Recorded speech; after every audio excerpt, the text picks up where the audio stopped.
in Afghanistan, and in recent months, the kind of developments which have taken place in Afghanistan and the kind of interaction that is taking place between Pakistan and the United States of America, and in a trilateral process as well as in a bilateral context, that is again on a very positive trajectory. Our relationship with the new government in Afghanistan, they have improved tremendously. We are talking about the development of a mechanism of comprehensive cooperation, including border management, security, terrorism, economic and trade relations, and also regional connectivity, economic connectivity areas. In the context of global cooperation that we have been able to forge with the United States of America, again, I think at the global level also there is a very good cooperation going on between Pakistan and the United States. We recently, when the United States sponsored a resolution at the United Nations Security Council, we played an active part, and the resolution was against terrorist organizations operating, including ISIS and other organizations operating in various countries. And we took a very active part in bringing about a consensus, and the resolution was passed in the Security Council. Similarly, we are cooperating very closely on climate change. We are also cooperating very closely on regional peace and stability issues. We also share the same objectives of nuclear non-proliferation with the United States of America, and we are working very closely to achieve these objectives. So I think these are some of the areas in which, at the bilateral level, at the regional level, at the global level, that we are working. And the interaction, I can tell you, is extremely good. There is good cooperation that we have been able to forge with the administration, with the members of the Congress, and also with the institutions. So that's it. I'd like to follow up a little bit on the effect that the operation against ISIS is having on the relationship. Because certainly, again, from the U.S. public opinion or public focus, that has taken where attention used to be placed on Afghanistan, attention is now shifting towards what's going on in Syria and Iraq as the operation against ISIS intensifies. How has that shift in the way that the American public and also the American government, as it winds down the operation in Afghanistan and ramps up the operation against ISIS, how does that affect the relationship between the United States and Pakistan? So I think again, I think we are all on the same page as far as ISIS and other organizations are concerned. They are organizations like ISIS and other similar organizations, whether it's Al-Qaeda or Mahjat al-Nusra or other organizations. They are a threat to international peace and stability, and it requires a common response on the part of the entire international community. This is something that has been forged. As far as we are concerned, in Pakistan, we have the policy that we have articulated is that there is going to be a zero tolerance for organizations like ISIS, Al-Qaeda, and other similar organizations. The operations that we have conducted in North Waziristan, for instance, and these operations which were conducted in June of this year, they have been extremely successful in eliminating their presence from the so-called safe havens, which were previously being referred to in North Waziristan, in the tribal areas of Pakistan. We feel very confident that we will be able to clean up the entire area of Waziristan from all these organizations, whether they are Haqqani Network, whether they are Al-Qaeda or similar organizations. And I think that would also send a message across to the other organizations who may have any inclination to spread their tentacles, not only in their own respective regions, but also in countries like Afghanistan and Pakistan. So it's a robust kind of an operation that is going on. The important thing is that the entire Pakistani population it supports these operations that are being conducted in Pakistan. We have been able to co-opt the tribals into these operations. They are fully behind the operations. We have lost about 180 soldiers, but in the operation. But at the same time, we have been able to eliminate about 1,200 of the hardcore criminals from that area, and many of them they have dispersed. Their command and control system has been destroyed, their ammunition, and their capacity has been reduced to almost zero. We are confident that the way we are proceeding, we will be able to take care of this phenomenon. And as we think about the next year or so, 2 years, with respect to the United States and winding down its involvement in Afghanistan, there was a time when the United States really used to, use the phrase AFPAC. I mean, it was this sort of notion that this was one issue. And as the United States winds down its presence in Afghanistan, what kind of opportunities does that present for U.S.-Pakistan relations? As I mentioned that Afghanistan, when we look at the situation in Afghanistan, there are some very positive signs that are emerging from Afghanistan. There are apprehensions with regard to the longevity of the government of national unity in Afghanistan, but at the same time there are strong hopes which are attached to the situation, because the new leadership in Afghanistan is following a very pragmatic and prudent policy, not only in the context of introducing reforms inside Afghanistan, but also in the context of improving relations with the neighboring countries.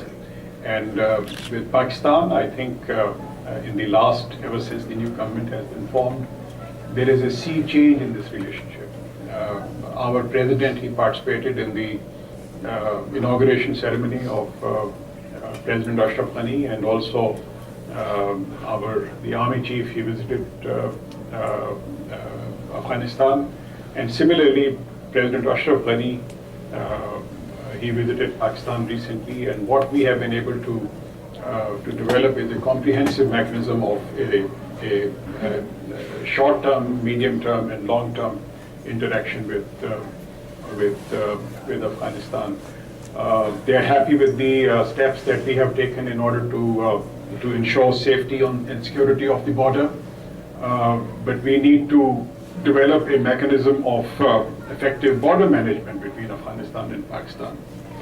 We have to realize that Pakistan-Afghanistan border is about 2,700 kilometers long, and most of this border is porous. Apart from being this border extremely porous, the tribes living on both sides of the border, they also enjoy what you term as easement rights, and accordingly this border is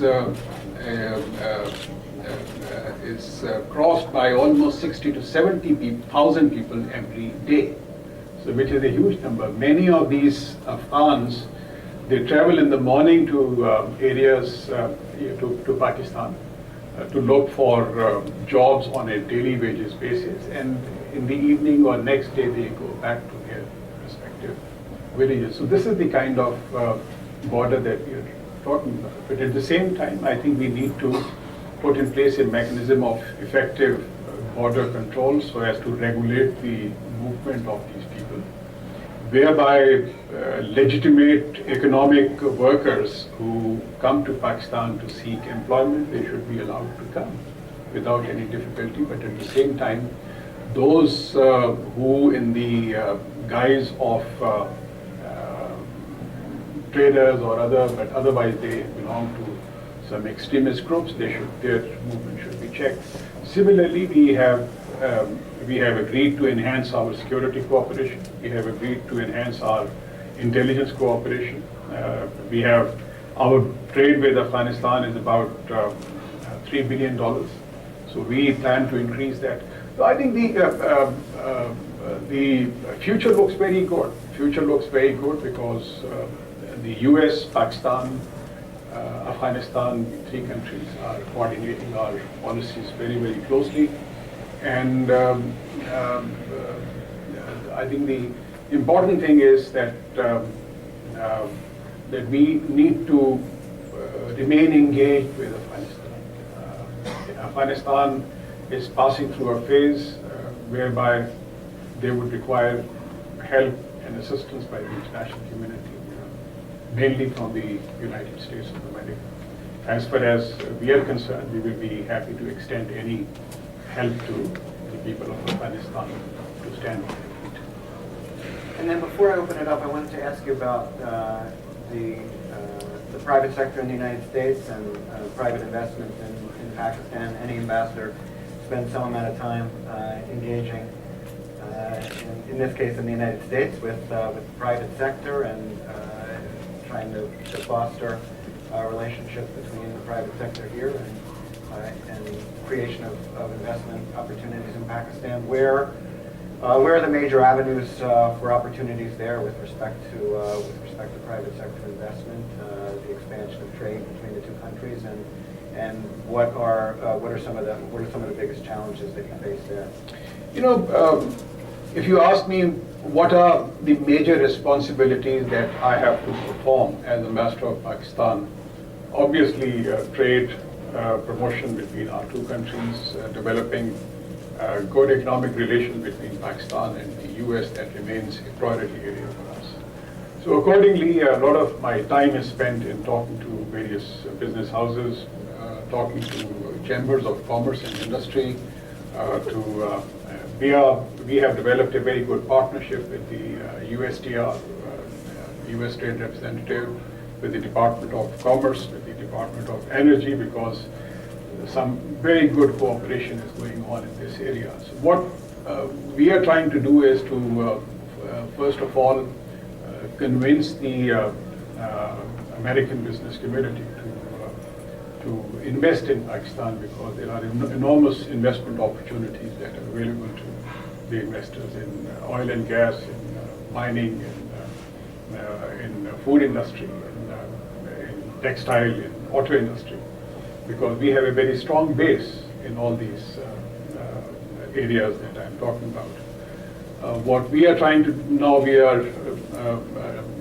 do is that we are organizing a Pakistan-US week in Islamabad, whereby a large number of members of the US business community, industry, from the corporate sector, they would travel to Pakistan to interact with the government, to interact with the business community, and to see the kind of opportunities which are available. And I'm very optimistic that there is a lot of interest in the energy sector. There is a lot of interest in the other areas that I talked about. One thing that I have been, again, we are working very closely, is to get enhanced market access for Pakistani products in the US market, because that's an important area where we can sort of increase our exports to the US markets. This is what we are trying to convince the US administration and members of the Congress is that the 30 years of war in Afghanistan and the kind of difficulties that we witnessed, apart from Afghanistan, Pakistan was one country which suffered the most in terms of economic losses, in terms of terrorism, in terms of other problems associated with this war. So one way to help Pakistan is to help Pakistan economically. The slogan in Pakistan is that we don't need any aid, but we certainly need assistance in the expansion of trade. And in case we get better market access, then it would have a much better impact on the economy in Pakistan in terms of increased employment, in terms of increased investments, and also in terms of it would also supplement government's efforts to wean the younger people away from the clutches of these extremists and terrorists. So that's the kind of strategy that we are following. Same kind of concessions we have already been able to receive from the European Union, and if similar concessions are accorded to Pakistan, and I think that would be extremely helpful to Pakistan in terms of building Pakistan's economy. So let's open it up, and especially eager for questions from students. I think we have a microphone now.